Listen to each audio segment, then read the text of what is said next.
My lords, ladies and gentlemen, I'd like to add a very warm welcome from myself to you attending this, our 8th annual City Week.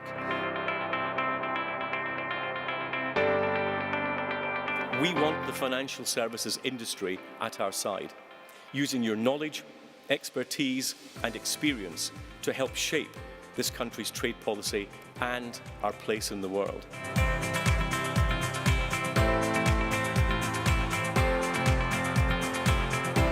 Ladies and gentlemen, Brexit is posing many challenges.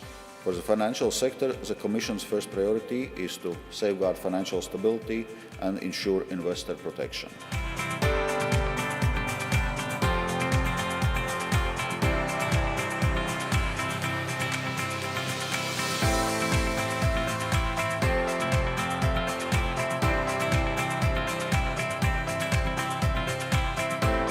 The UK is a crucible of capital and innovation, and we want to keep it bubbling away.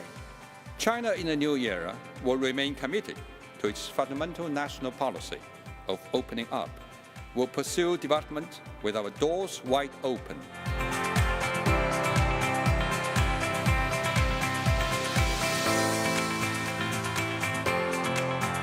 I think it's useful to divide the issue of Brexit these days into two parts. The first one is the prospects and reasons for a transition or implementation period, and then secondly coming on to what we might call the steady state future world could look like.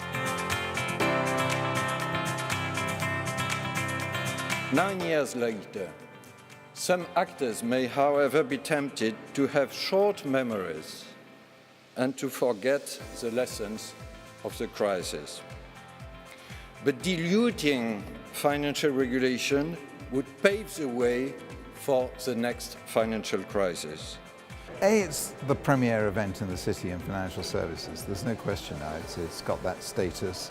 The fact that you can mix with so many people from so many different sectors, from so many different countries, is a very broad view on where we're going with financial services, not just in the UK, but globally.